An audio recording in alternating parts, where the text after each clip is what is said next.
day, guys. Only 2 other people in the whole wide world understand why I did that. I have no idea what you just said. That's fine. I'm Ryan. I'm Jackie. And together, for the first time, we are Functionally functionally literate. That's right. We can read. We Heck can yeah. read so good. We're the goodest readers. We read at a 6th grade level. I mean, I don't know about you. I'm in the middle of 7th grade. Oh my gosh. I know. You're more advanced than me. Huzzah. I love that. Fantastic. What are we talking about today, Jackie? We're talking about the Picture of Dorian Gray by Oscar Wilde. That's right. Mm-hmm. We're going to talk about the Picture of Dorian Gray.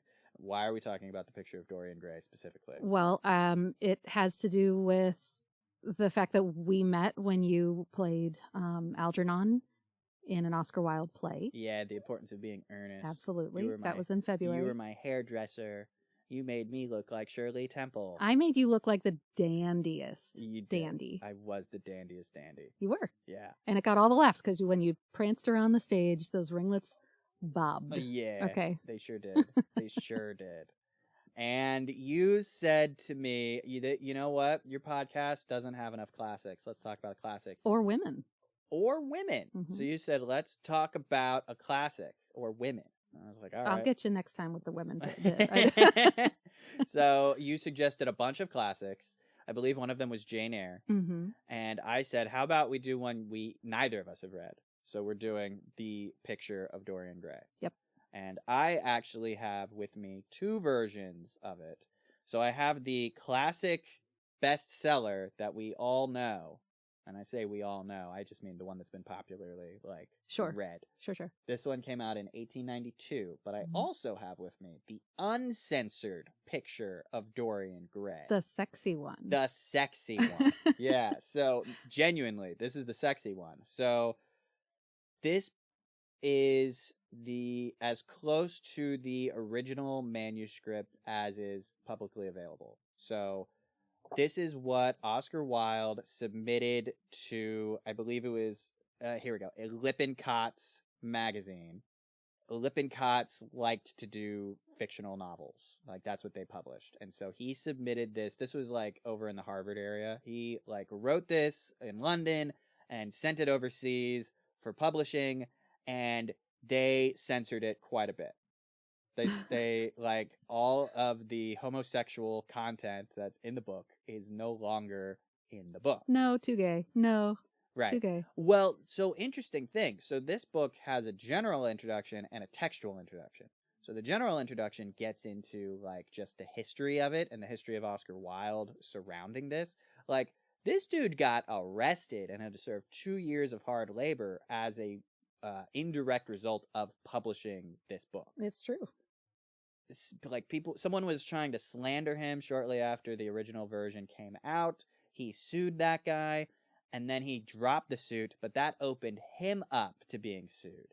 He lost that suit, and I believe it was 1895, and he had to serve 2 years hard labor. So this was right around when the importance of being earnest actually was originally when it first opened. Yeah, not the kind of publicity you probably want.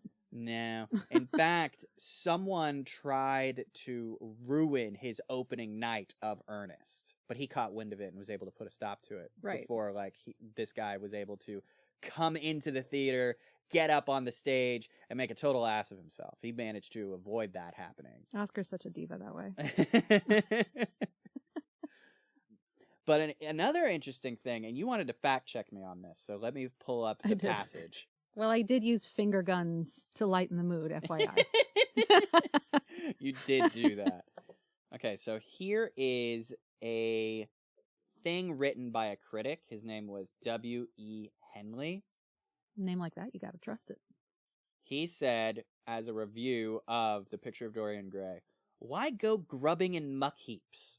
The world is fair, and the proportion of healthy-minded men and women to those that are foul, fallen, or unnatural is great.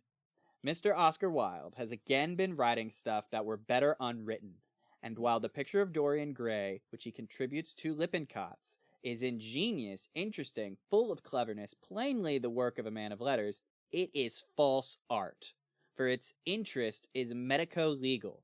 It is false to human nature, for its hero is a devil. It is false to morality, for it is not made sufficiently clear that the writer does not prefer a course of unnatural iniquity to a life of cleanliness, health, and sanity. The story, which deals with matters only fitted for the criminal investigation department of a hearing in camera means out of public scrutiny, Okay. is indiscreditable alike to author and editor.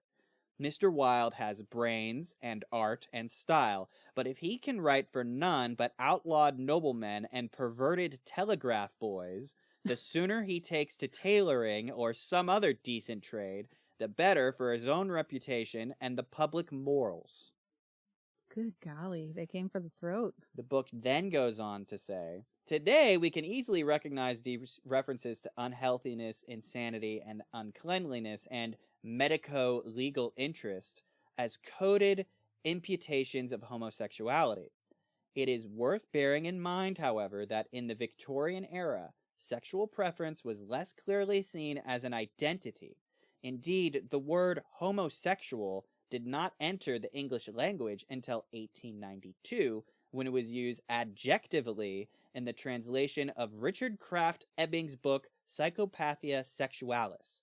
It was first used as a noun in 1912. So Oscar was a little bit ahead of his time. They didn't have words for like men being sexually intimate with other men. Mm-hmm. They didn't have those words. And so whenever they were trying to describe that kind of thing, they would use phrases like the love that dare not speak its name, which is now recognized as a cliched euphemism for homosexuality. Mm-hmm. I didn't know any of this. Yeah, me neither. I knew nothing about any of this. I mean, you kind of supposed that homosexuality was never really something that anybody actually talked about much in the first place. This book made them start. Yeah. This book was a trailblazer. Mm-hmm. It would, like, say what you will about this book, it was not boring. No. It made a statement. Yeah. And it started, like, it was kind of always accepted in good society that homosexuality was a thing, but it wasn't something that you talked about in good company or in front of young ladies. Mm-hmm. Like, it just wasn't done. Right. And so Oscar Wilde, he was a closeted gay man for much of his life until he put out this book. Like, so he sent this out to Lippincotts. Mm-hmm. They censored it. But even with their censoring, and they didn't just censor the gay stuff. There's also references in this book to Dorian Gray having affairs with women, and a lot of that language is censored as well. Mm-hmm. That version of the story came out in like late 1890, early 1891, hugely panned because of the content. And then he wrote a expanded on version that was published in 1892.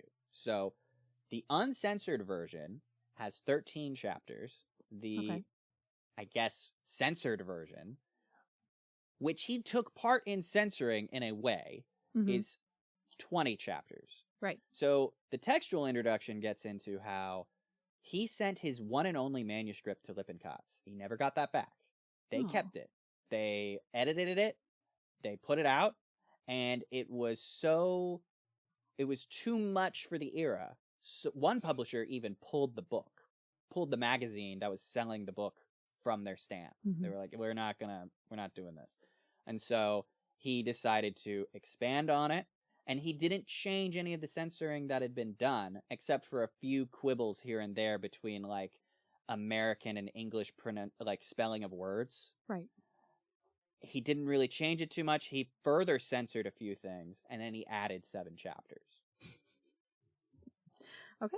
I didn't know about that part either. There's a lot about this that I just don't know about.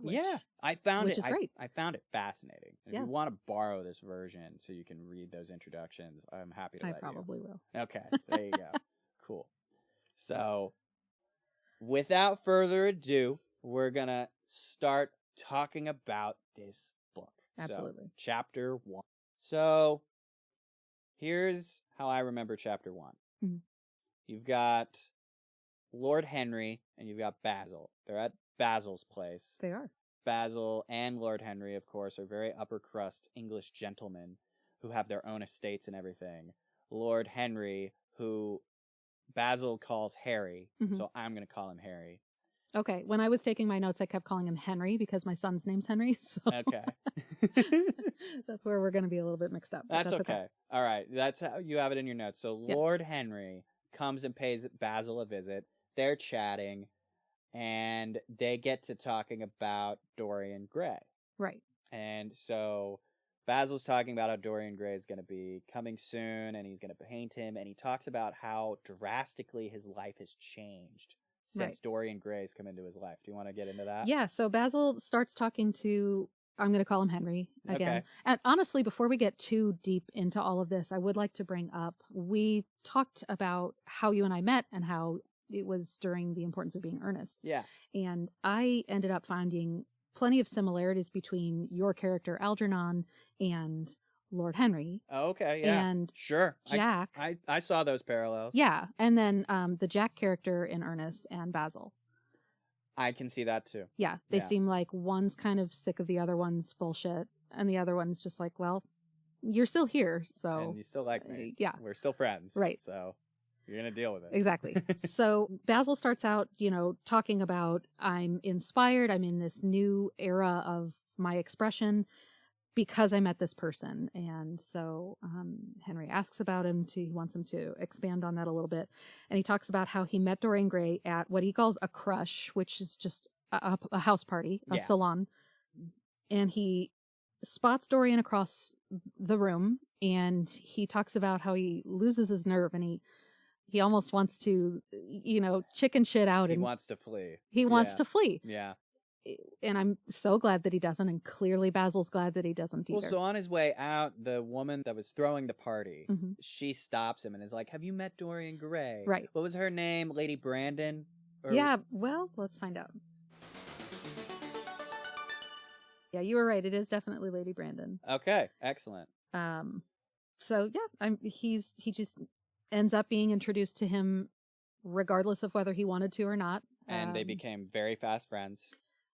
Friends with a winky face. Friends with a winky face. Maybe. So this is where it gets interesting, right? He talks about how very recently he just painted one of the best works he's ever made, and it's of Dorian Gray, and he can't show it to anyone. Well, so he talks about, before he talks about his painting of Dorian, he talks about that he had painted a landscape in Dorian's presence. Yeah, Dorian was just with him while he just painted around. it. Yeah. And that he said that it was the best he'd ever done because Dorian was just sort of there. Yeah. He also says, and this made me laugh, he's like, I tell him things that I know I will regret later, but I can't help myself because I just want to see how he'll react. And it's like, oh, you're crushing. You're crushing. Yeah. Yeah. So one of the lines that I really like that Basil says is that he, talking about Dorian and how important Dorian has become to his art, which I find to be so gay. Yeah. And queer and lovely. Yeah. Is I find him in the curves of certain lines, in the loveliness and subtleties of certain colors. It's as though Dorian has kind of opened Basil's eyes to new ways of, we're going to say making art, but what I really mean is expressing himself and being able to kind of tap into a different world of creativity. Yeah. He says, as long as I live, the personality of Dorian Gray will dominate me. Yeah. He is so infatuated with this guy. Like, he's his muse, really. Right. Like, that's what's happened here. And he says that he's made a work of art that he can't show anyone because there is too much of himself in it. Right. Lord Henry does not understand what that means. He says that is absurd. A poet knows, like, even a poet knows that if you make something that has as yourself in it, that is something worth putting out. Right. Basil doesn't think much of poets. And he's like, no, an artist should only paint or draw or just express what they see. I have put too much of myself in this painting. I can't show it. And so I read that, and I told you this.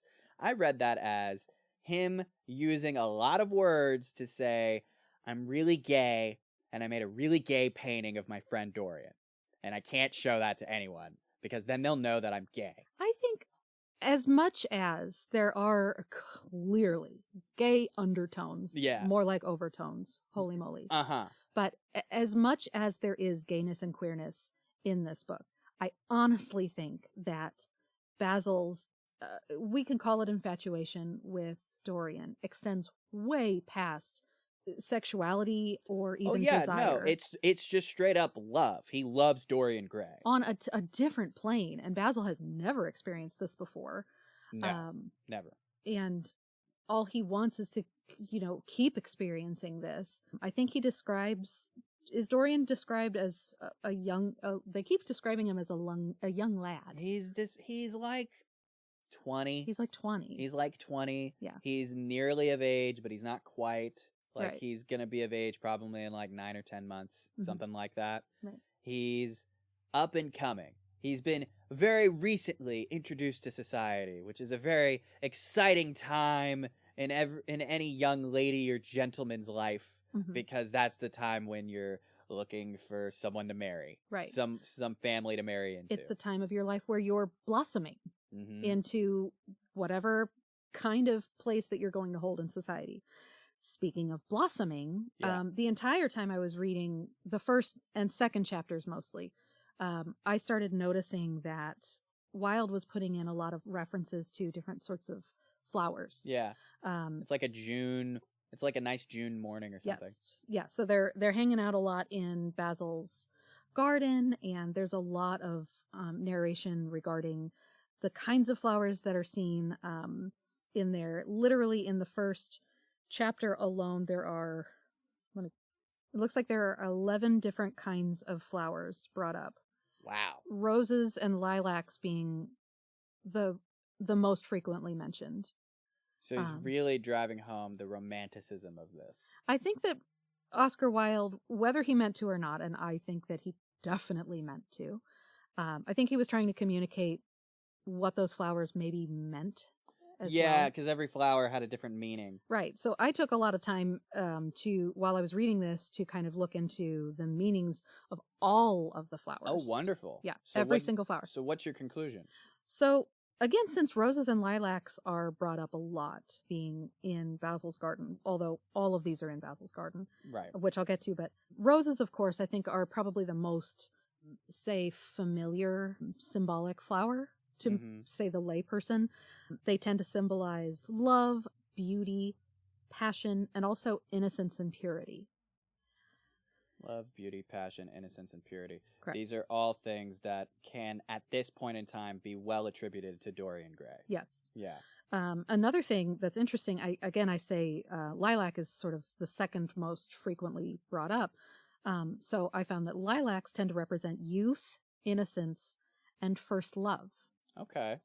So has Basil ever fallen in love before? Who knows, but he's definitely never fallen in love like this. Right. That I think we can agree. Because love means a lot of different things to a lot of different people. Absolutely. Like, a lot of people tend to say that, like, whenever you fall in love, it's always different. Right. Like, there are things that you can recognize if you've fallen in love enough times, but love for one person tends to be different than love for another. Right. And so it's a new feeling every time. Mm-hmm. Yeah, in my experience, I've experienced love to be more of a verb than anything. Right. So you would agree that you've also never experienced love like Basil's describing. Not like Basil has. Yeah. No. Of course, I've never met a Dorian. That's also before. True. Yeah. You just hang on. Once I meet him. So the chapter sort of ends with Basil trying to get rid of Henry. He doesn't want Henry to meet Dorian. He regrets even telling Henry his name. He doesn't at first. He lets it slip, and he's like, yes, I regret telling you that. I regret letting his name slip. Correct.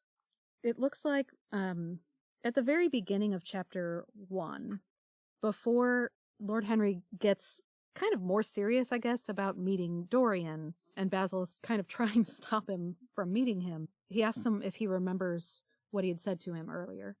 And I had to look back because I missed it. I was like, oh, I didn't realize. What did I say earlier? Right. So what he says to him, what Basil says to Henry is, don't take away from me the one person who gives to my art whatever charm it possesses. Don't ruin him. Don't ruin him. That would be very because bad. if you ruin him, it'll ruin me. Yeah. But however, I don't think that Basil is maybe selfish about Dorian. I don't think that that's it. I think that Basil kind of recognizes how important Dorian is to his art, and he understands that the artistic expression that he has being with Dorian it was never ever had never happened before, and it's never going to happen again. Right. And he's telling his friend Henry, who he knows what Henry's like. Yeah. He's like, don't say anything to him. Right. Don't speak to him. He's like that friend that you got to warn before they meet other people. Don't be ruin nice. him. Be nice. Yeah. Just don't. The thing that stood out to me really was don't ruin him. It's Yeah. like, oh man, what do you think Henry's gonna say? Which is wild because, so going back to the flowers, we were talking about how roses and even lilacs kind of symbolize innocence and purity. Yeah. And Basil's take is that Dorian is this innocent and pure being. Yeah. And he thinks that if he were to be tainted, then his value is gone. Yeah. Which is a pretty patriarchal thing to think about. Yeah, I'm getting connotations of female virginity. Yeah. Yeah. Yeah, if Dorian was a woman, is definitely where this was going to go, for sure. Mm-hmm. So yeah, Parker, who is Basil's butler, right? He comes in and he's like, "Hey, Dorian Gray's here," and Harry is like, "Oh, well, now I gotta meet him. Yeah, you must let me meet him." Well, he starts to tell him. He says, "My dear fellow, I have just remembered." Basil asks him, "Remembered what, Harry?" He says, "Where I heard the name of Dorian Gray." Yeah. So it turns out he had already kind of heard about Dorian from his aunt, Lady Agatha, who will come in later on, I believe, chapter 4, but we'll get there. Yeah, we'll get there when we get there. Yeah, Lady Agatha does come up later. Yeah. But yeah, he had been told about Dorian before, and he just remembers that. Like, okay, this guy has been a presence already. And now people I really like him. Exactly. Yeah. And I feel like Harry is like a moth to the flame. Yeah. To, interesting people. So Basil tells him, "Don't ruin him." Right. That would be very bad. I'm trusting you. And and Harry's like, what? He says that. He says he does. I trust you. Make the choice that. Yeah. Yeah. He needs to. And Lord Henry's like, that's nonsense. You talk nonsense. And that's the way the chapter ends. Correct. So chapter 2, we meet the man himself. He's the Dorian Gray. He's very pretty. He's a very pretty lad. I would love to know what Oscar Wilde was picturing when he wrote about Dorian. Yeah. Because I'm sure everybody who reads this pictures something kind of different. Probably. Some pretty boy in a nice suit. Yeah, so I was kind of thinking about, it's going to sound silly, but in Harry Potter when, whatever year it is that, maybe it's Slughorn, I guess. That would have been year 6. Yeah. So Slughorn gets these kids, for crying out loud, to try to brew the perfect love potion. And what I always thought was really, really interesting about that was that the love potion was supposed to smell different to each person, and it was supposed to smell like the most like intoxicating, enchanting smell to each person. So I think about how Basil interacts with Dorian, kind of like he's smelling his own love potion that he made in Slughorn's glass. Yeah. Yeah. Yeah. So they go in. Basil's like, "Are you ready to sit for me?" And Dorian's like, "I'm tired of sitting for you. I don't want to. I don't want to." Yeah. Yeah, that's basically what he's like. And then, introductions are made. And Harry tells Dorian about how he knows of him. It's like, "Oh, yes, my aunt Lady Agatha.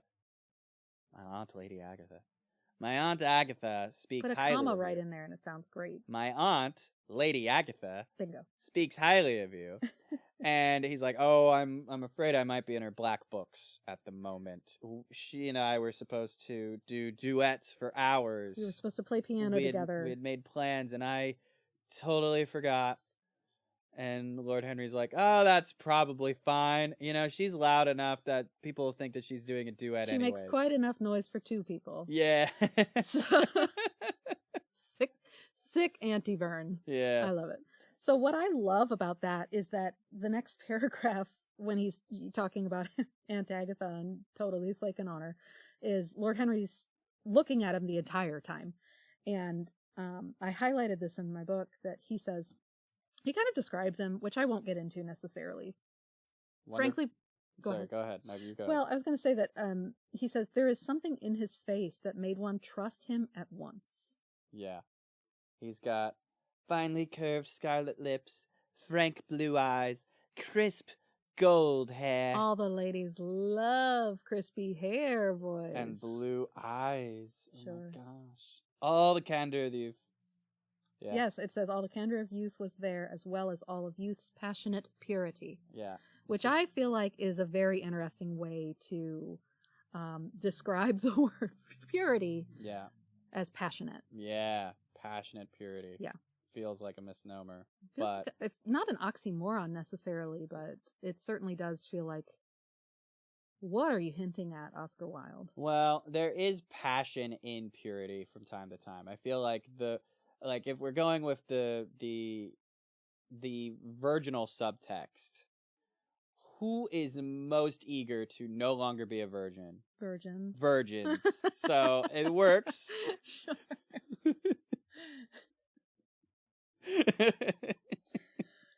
They're super excited to not be virgins. You're right. That's the point.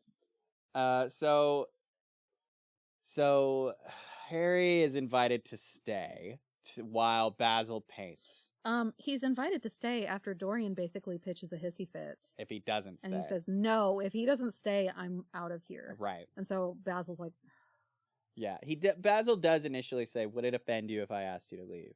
And Dorian's like, no, don't. I like him. Let me talk to him. And so Basil starts painting, and Basil makes clear, like, he's not paying attention to anything when he is painting. He's like, don't listen to anything that this man has to say. Mm-hmm.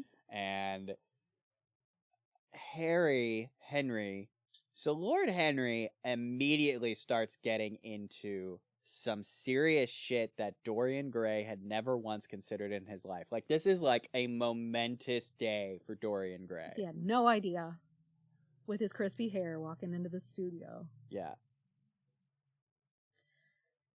All I know is, to me, what Henry is all about, what it kind of boils down to, and correct me if I'm wrong. Yeah, go ahead. Is hedonism. Yeah. And I mean... That is what I was thinking of as well. This, like, he's basically being hedonism's advocate. Yeah. And not even in, like, a safe way, like, be cool, kids. Take it easy on the whatever hedonistic shit you're into. Nope. No. He says, and I've got it right here, he says, I believe that if one man were to live his life out fully and completely, were to give form to every feeling, expression to every thought, reality to every dream, I believe that the world would gain such a fresh impulse of joy that we would forget all the maladies of medievalism and return to the Hellenic ideal, to something finer, richer than the Hellenic ideal it may be. But the bravest man among us is afraid of himself. The mutilation of the savage has its tragic survival in the self-denial that mars our lives. We are punished for our refusals. Every impulse that we strive to strangle broods in the mind and poisons us. The body sins once and has done with its sin, for action is a mode of purification. Nothing remains then but the recollection of a pleasure, or the luxury of a regret. The only way to get rid of a temptation is to yield to it.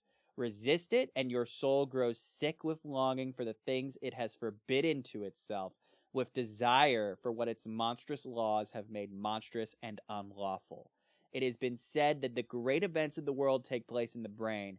It is in the brain, and the brain only, that the great sins of the world take place also. You, Mr. Gray, you yourself, with your rose-red youth and your rose-white boyhood, you have had passions that have made you afraid, thoughts that have filled you with terror, daydreams, and he goes on like this, and Dorian's like, stop! And then Basil's like, what's going on?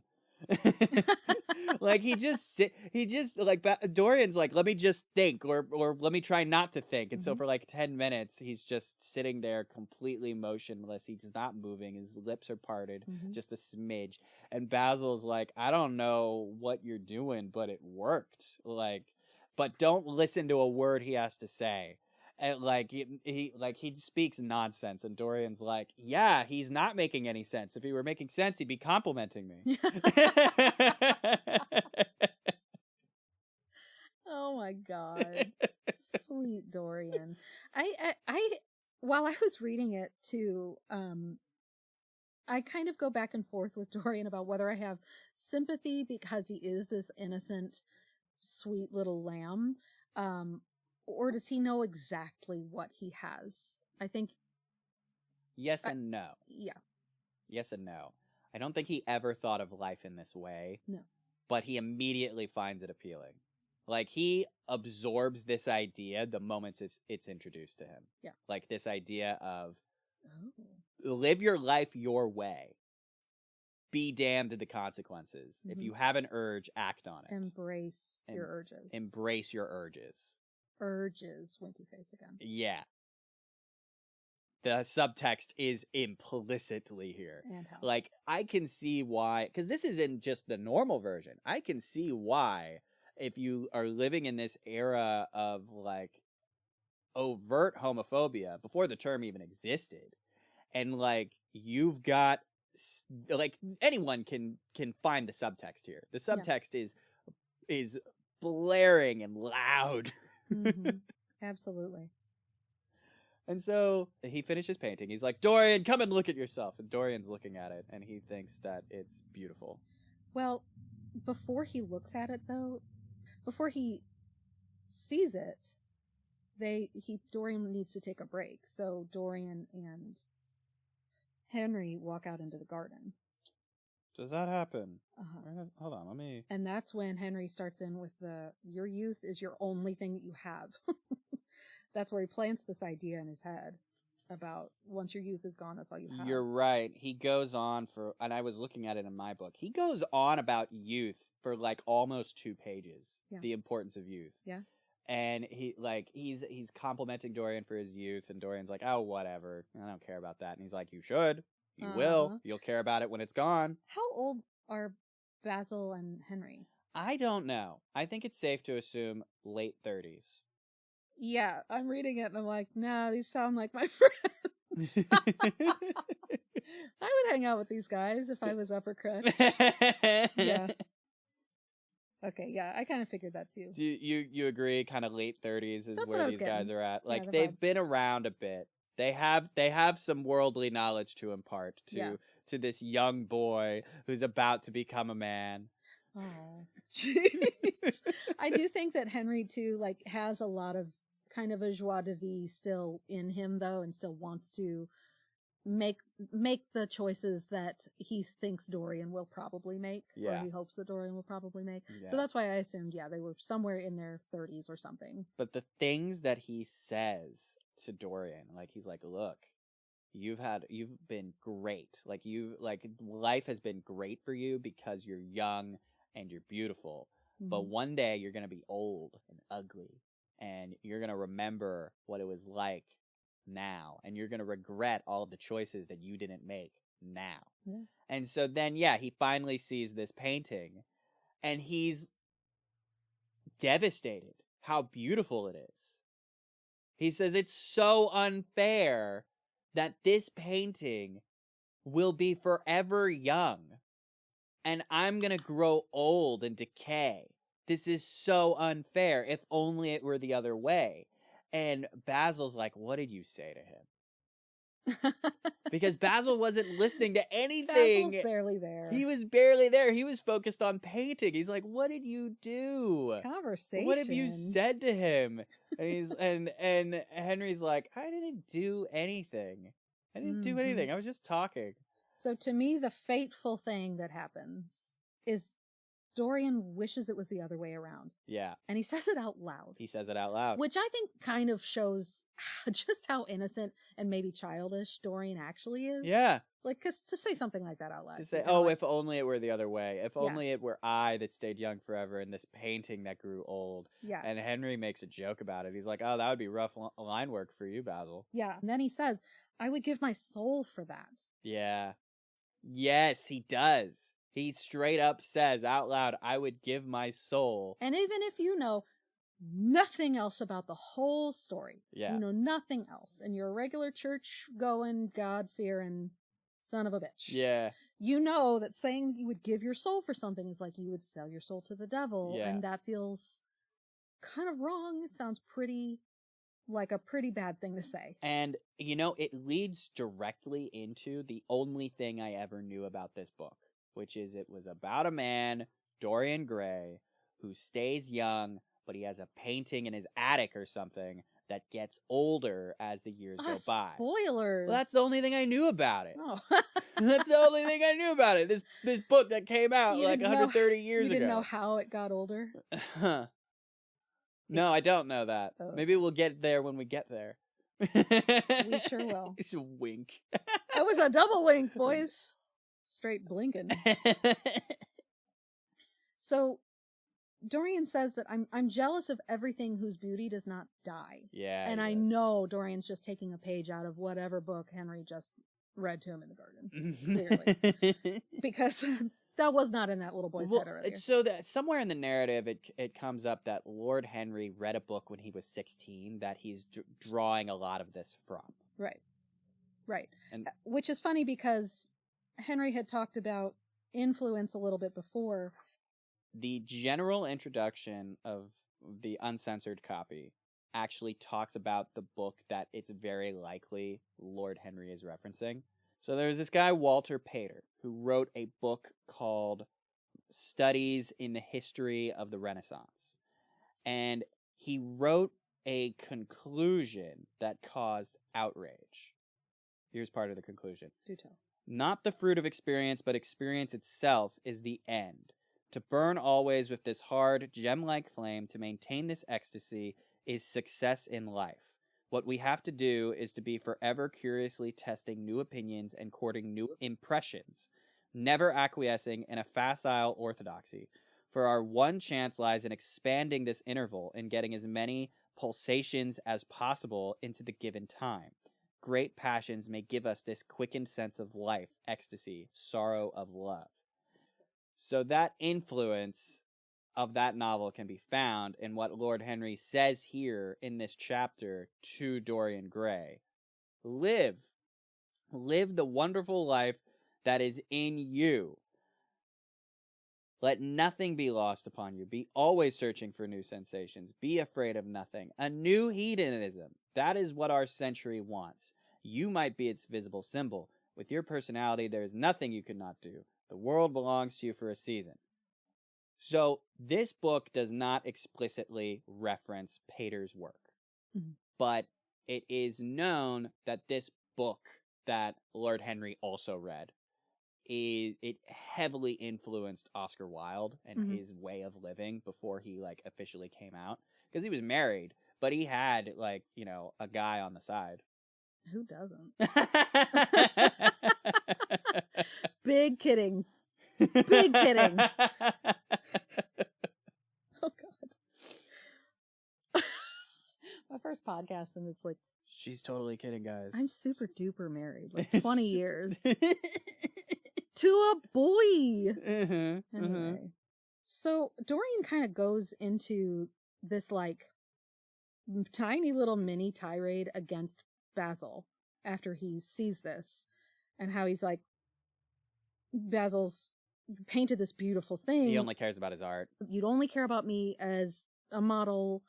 And he says, I am less to you than your ivory Hermes or your silver fawn. You will like them always. How long will you like me? Till I have my first wrinkle, I suppose. Yeah. So what Henry had to say about youth really gets to him. Big time. Immediately. Because I have a feeling that Dorian in his life had probably been told plenty of times that he is a handsome man or handsome boy, whatever. Like, And he's never put much thought into it. It's No. like, oh, whatever. I don't know if that necessarily made him maybe a little full of himself. I don't get that impression necessarily, but The narration goes a little bit into Dorian's point of view in this chapter. It talks about how whenever Basil has complimented Dorian, he's never thought much of it. He just chalked it up to a friend saying nice things about him, like so many other people in his life have done. Right. So he just set it aside. But when Henry is complimenting him, something is different about it. Like, it feels more genuine, especially after all his comments about his youth. It really gets him thinking. Yeah. I feel like Henry doesn't necessarily go out of his way to compliment Dorian. No. Which I think is very different for Dorian. Yeah. Like, he's talking about Dorian's beauty as though it's just, like, evidential fact. Yeah. It's not like... Like it's this commodity that Dorian has. Yeah. Like, it's fact. It's not like putting on airs. Yeah. It just is. I feel like Henry isn't telling him that he looks like this beautiful creature. Yeah. Because he thinks he's beautiful. Mm-hmm. But Basil is. Mm-hmm. And Dorian is probably used to people just being in love with him. Yeah, probably. But Henry isn't. And Henry straight up tells him one day people won't fall in love with you the moment they see you. And I think that really messes with it. Yeah, that hurt him. Yeah. So he says in the garden all that stuff about his youth. Mm-hmm. And then they go back in and they finish the painting. They finish the session. He's called back. They're called back in because he's ready to finish it. He goes ahead and finishes the painting. And Dorian can't handle just how beautiful it is. And that's when he says all that shit about, if only it were the other way around. I would give my soul. I would give my soul that the painting would age and not me. Yeah. Yeah. And so it kind of ends with, like, Basil, like, after Dorian calls Basil out about, like, oh, you only care about me for art reasons,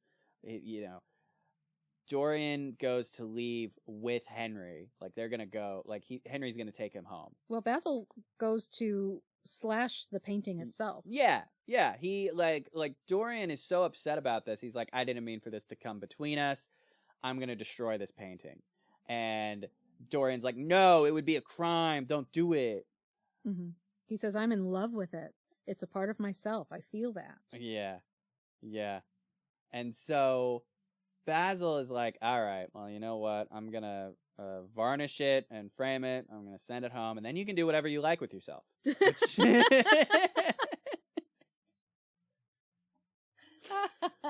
So funny. That's such a good line. They're such children. It's not our fault. Okay.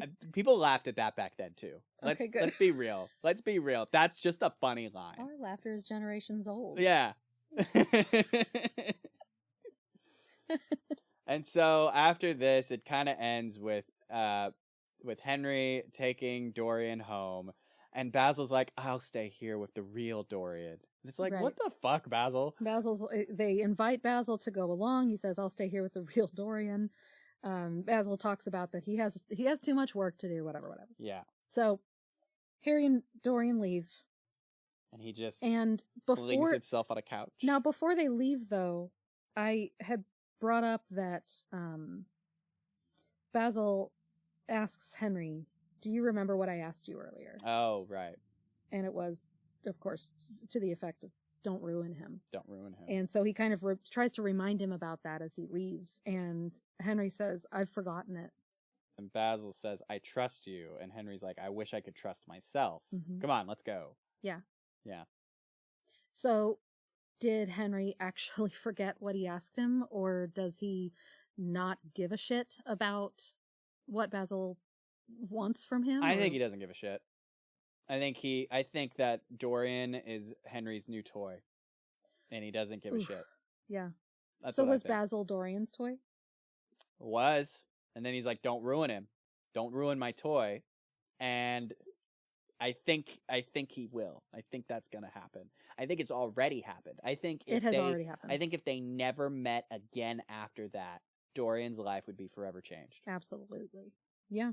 And then, of course, like they all do, Basil flings himself down onto the sofa, and it says a look of pain came into his face. Yep. And then we get into chapter 3. So, interesting thing about chapter 3. I mentioned that the best-selling classic version of this story has additional chapters. We get one of those additional chapters now. Tell me. So, in my version, chapter 4 of the classic is chapter 3. Okay. So, this whole chapter we're about to discuss is not in the uncensored version. Okay. Fantastic. So, in this version of the story, I believe, as I recall, what happens is that Henry goes to meet his uncle to talk about Dorian Gray. He wants to ask him about Dorian's parentage. He does. Because that's crazy important back then. It's super important. And that's what much of the first half of this chapter is about. The second half of this chapter is about a dinner party at Lady Agatha's. It's a luncheon party. It's a luncheon party. Thank you. Yes, it was at lunch. It was not a dinner party. It was not supper. Right. What does he say about the parentage? So Henry goes to see his uncle, I believe it is, Lord Fermor.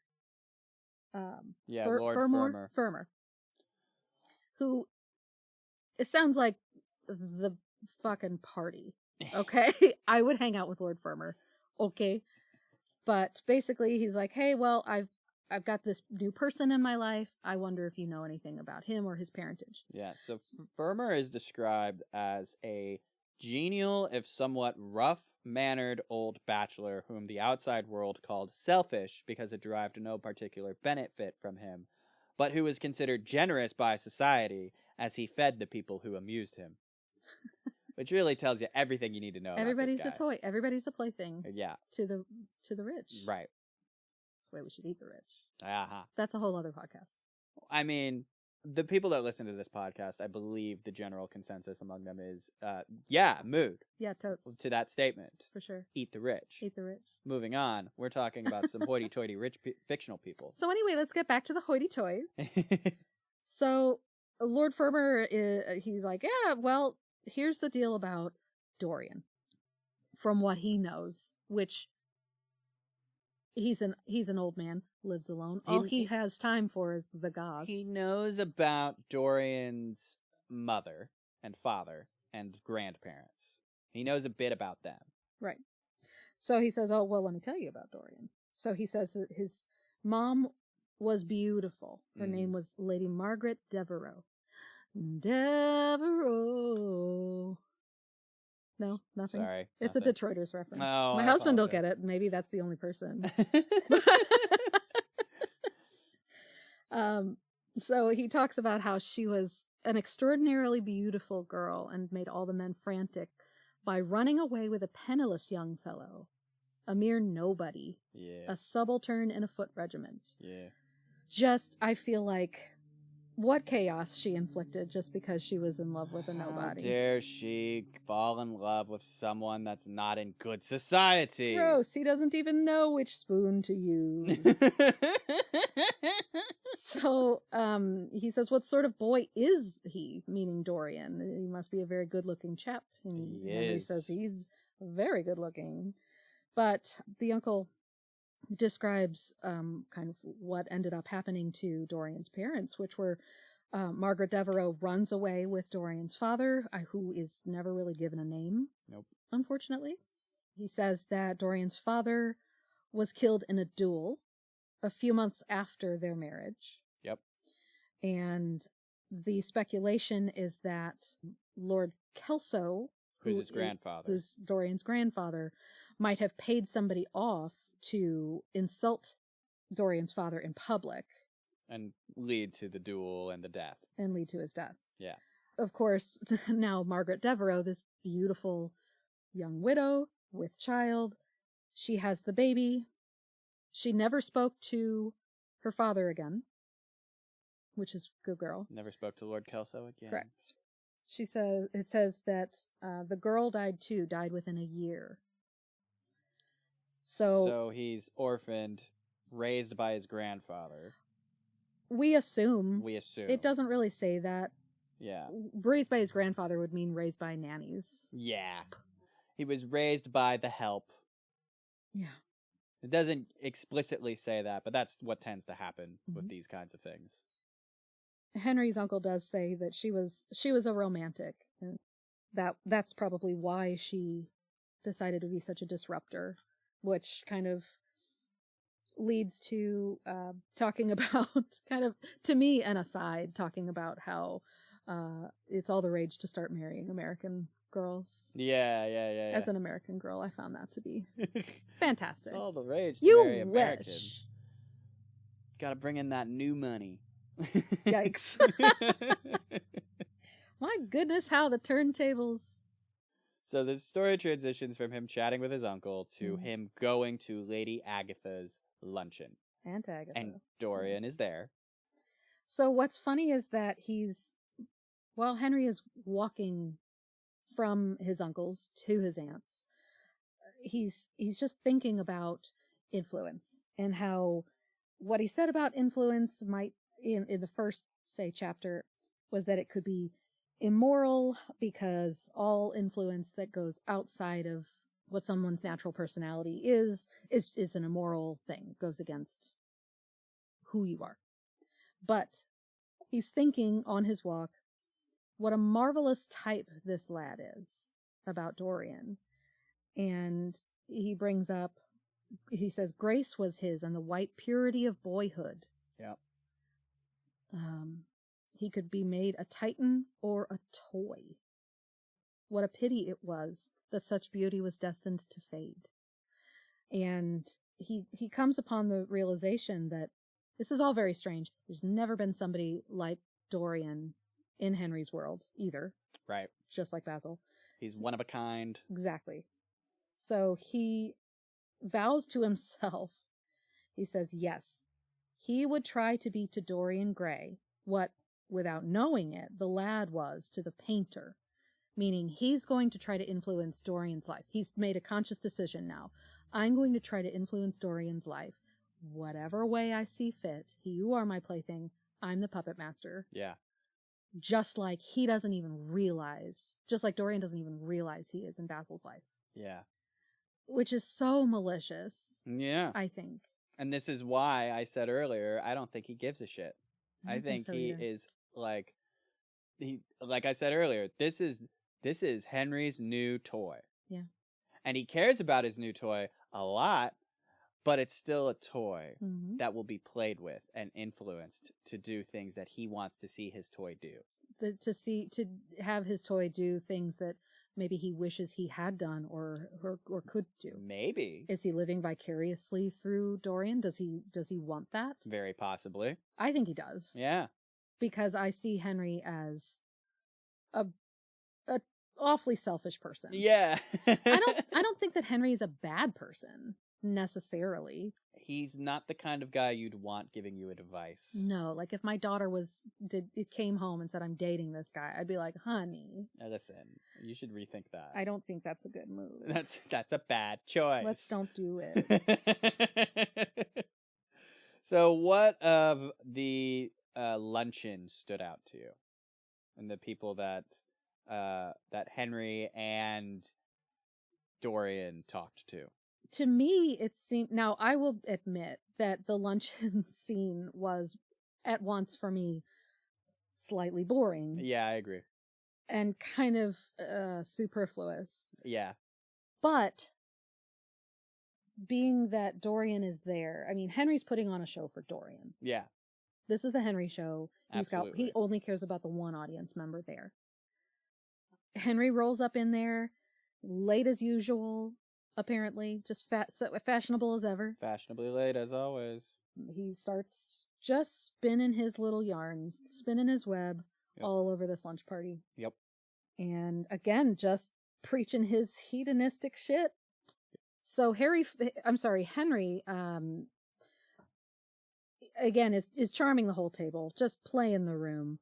And he is preaching his hedonistic shit to everybody, and everybody thinks that he's outrageous. You don't believe You're that. You're outrageous. You crazy. You cray. So he is talking to the Duchess of Harley, who is sitting just right across from him. And she said, "Ah, Lord Henry, I wish you would tell me how to become young again." And this idea of youth comes back and wanting to be young I found again. what he said interesting. He said, if you want to be young again, make the same mistakes you made in your youth. Yes. Youth is inexperience. Like, he Mhm. equates being young to being inexperienced. The things that make you no longer young is being experienced. To get back to one's youth, one has merely to repeat one's follies. Yep. And the Duchess thinks that is fabulous. And That she says, is- I must put this into practice. I must. Girl's about to have some fun. Girl is about to have lots of fun, and they will be very fun mistakes. Good. I'll go along. That sounds fun.